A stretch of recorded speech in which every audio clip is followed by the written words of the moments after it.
Hi friends, welcome to smart study plan. Kerala PSC PYQ mock test സീരീസിൻ്റെ episode 27 ഇന്ന് നമ്മൾ ചെയ്യുന്നത്. കഴിഞ്ഞ കുറച്ച് ദിവസങ്ങളായിട്ട് നമ്മൾ VFA എക്സാംസിന് വേണ്ടിയിട്ടുള്ള മോക്ക് ടെസ്റ്റുകളാണ് പ്രധാനമായിട്ടും ഫോക്കസ് ചെയ്യുന്നത്. അതുപോലെ തന്നെ ഇന്നത്തെയും സെയിം VFA എക്സാമിന് വേണ്ടിയിട്ട് തന്നെയാണ് നമ്മൾ മോക്ക് ടെസ്റ്റ് കണ്ടക്ട് ചെയ്യുന്നത്. ഓക്കെ, അപ്പോൾ നമുക്ക് സ്റ്റാർട്ട് ചെയ്യാം. ഫസ്റ്റ് ക്വസ്റ്റ്യൻ: നീതി ആയോഗിനെ കുറിച്ചുള്ള പ്രസ്താവനകളിൽ ശരിയല്ലാത്തത് കണ്ടെത്തുക. 2015 ജനുവരി മാസം 1-ാം തീയതി രൂപീകൃതമായി. ശരിയാണ്. ഗ്രാമീണ തലം മുതൽ വിശ്വാസയോഗ്യമായ പദ്ധതികൾ രൂപീകരിക്കുന്നതിനുള്ള സംവിധാനം വികസിപ്പിക്കുക എന്നത് നീതി ആയോഗിന്റെ ഒരു പ്രധാന ഉദ്ദേശമാണ്. ശരിയാണ്. സംസ്ഥാനങ്ങളുമായുള്ള ഘടനാപരമായ പിന്തുണ സംവിധാനങ്ങളിലൂടെ സഹകരണ ഫെഡറലിസം വളർത്തിയെടുക്കുക എന്നത് മറ്റൊരു ഉദ്ദേശമാണ്. ശരിയാണ്. തന്നിരിക്കുന്നതിൽ തെറ്റായ പ്രസ്താവന ഓപ്ഷൻ ബി ആണ്. നീതി ആയോഗ് ഒരു ഭരണഘടനാ സ്ഥാപനമാണ് എന്നാണ് തന്നിരിക്കുന്നത്.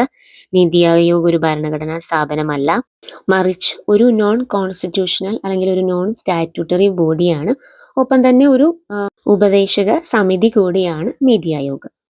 അടുത്ത ചോദ്യം: 2021-22 സാമ്പത്തിക സർവേ റിപ്പോർട്ട് അനുസരിച്ച് ഇന്ത്യയിൽ അരി ഉൽപാദനത്തിൽ ആദ്യം 3 സ്ഥാനത്ത് നിൽക്കുന്ന സംസ്ഥാനങ്ങൾ ഏതെല്ലാം?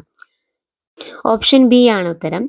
പശ്ചിമ ബംഗാൾ, രണ്ടാമത് ഉത്തർപ്രദേശ്, 3-ാം സ്ഥാനം പഞ്ചാബ്. അടുത്ത ചോദ്യം: ഭരണഘടനയുടെ ഏത് അനുച്ഛേദത്തിലാണ് പൗരന്മാർക്ക് അവസര സമത്വം ഉറപ്പുവരുത്തുന്നത്?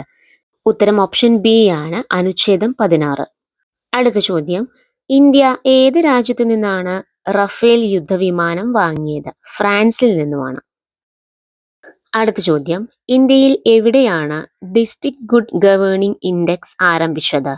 ഓപ്ഷൻ ബി ആണ്, ജമ്മു കാശ്മീരിൽ.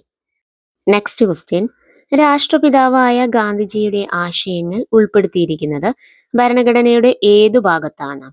ഓപ്ഷൻ സി, നിർദ്ദേശക തത്വങ്ങളിലാണ്. അടുത്ത ചോദ്യം: ഇന്ത്യൻ ഭരണഘടനയുടെ ആമുഖം എത്ര തവണ ഭേദഗതി ചെയ്തിട്ടുണ്ട്? ആമുഖം ഒരു തവണ മാത്രമാണ് ഭേദഗതി ചെയ്തിട്ടുള്ളത്. 1976 അത്. അടുത്ത ചോദ്യം: താഴെ കൊടുത്തിരിക്കുന്നവയിൽ തദ്ദേശ സ്വയംഭരണ സ്ഥാപനങ്ങളെ കുറിച്ച് ശരിയായത് ഏത്? അംഗങ്ങളെ 5 വർഷത്തേക്ക് തിരഞ്ഞെടുക്കുന്നു. ശരിയാണ്. സംസ്ഥാന തിരഞ്ഞെടുപ്പ് കമ്മീഷനാണ് തിരഞ്ഞെടുപ്പ് നടത്തുന്നത്. ശരിയാണ്. തെറ്റായ പ്രസ്താവന 1/3 സീറ്റ് സ്ത്രീകൾക്ക് സംവരണം ചെയ്യുന്നു എന്നതാണ്. ഇന്ത്യൻ ഭരണഘടനയുടെ 73-74 ഭേദഗതി പ്രകാരം ഈ ഒരു പ്രസ്താവന ശരിയാണ്.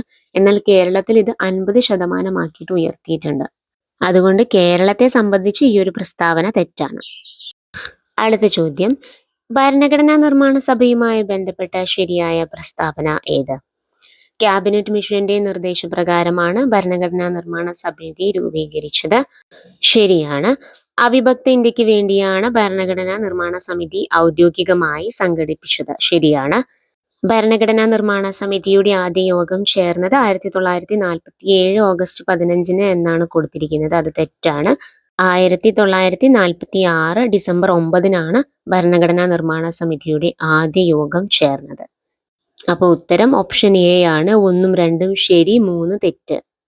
അടുത്ത ചോദ്യം: നഗരങ്ങളിൽ എത്തുന്ന സ്ത്രീകൾക്കും കുട്ടികൾക്കും സുരക്ഷിത താമസ സൗകര്യം ഒരുക്കുന്ന സംസ്ഥാന സർക്കാരിന്റെ പദ്ധതിയാണ്. ഓപ്ഷൻ ബി, എൻ്റെ കൂട് പദ്ധതി. ഇന്നത്തെ ക്ലാസ്സിൽ 10 ക്വസ്റ്റ്യൻസ് ആണ് നമ്മൾ ഡിസ്കസ് ചെയ്തത്. ഇതിൽ നിങ്ങൾക്ക് എത്ര മാർക്ക് കിട്ടി എന്ന് കമന്റ് ചെയ്യാൻ മറക്കരുത്. ഇനിയുള്ള കുറച്ച് ക്ലാസ്സുകളിൽ നമ്മൾ VFAയുടെ ക്വസ്റ്റ്യൻസ് തന്നെയായിരിക്കും ഡിസ്കസ് ചെയ്യുന്നത്. സോ അത് ലഭിക്കുന്നതിന് വേണ്ടിയിട്ട് ചാനൽ സബ്സ്ക്രൈബ് ചെയ്യാൻ മറക്കണ്ട. ഇതുവരെയുള്ള എല്ലാ മോക്ക് ടെസ്റ്റുകളും അറ്റൻഡ് ചെയ്യാത്തവരാണെങ്കിൽ ഞാൻ ഡിസ്ക്രിപ്ഷനിൽ പ്ലേലിസ്റ്റിന്റെ ലിങ്ക് കൊടുക്കാം. അത് കയറി കഴിഞ്ഞാൽ നിങ്ങൾക്ക് എല്ലാ മോക്ക് ടെസ്റ്റിന്റെയും ക്ലാസ്സുകൾ അവൈലബിൾ ആയിരിക്കും. അതെല്ലാം അറ്റൻഡ് ചെയ്യാം കേട്ടോ. ഏറ്റവും കൂടുതൽ മോക്ക് ടെസ്റ്റ് അറ്റൻഡ് ചെയ്യുന്നത് തന്നെയാണ് നല്ല റിവിഷൻ മെത്തേഡ് എന്ന് പറയുന്നത്. ഓക്കെ, അപ്പം നമുക്ക് നെക്സ്റ്റ് എപ്പിസോഡിൽ മീറ്റ് ചെയ്യാം. താങ്ക്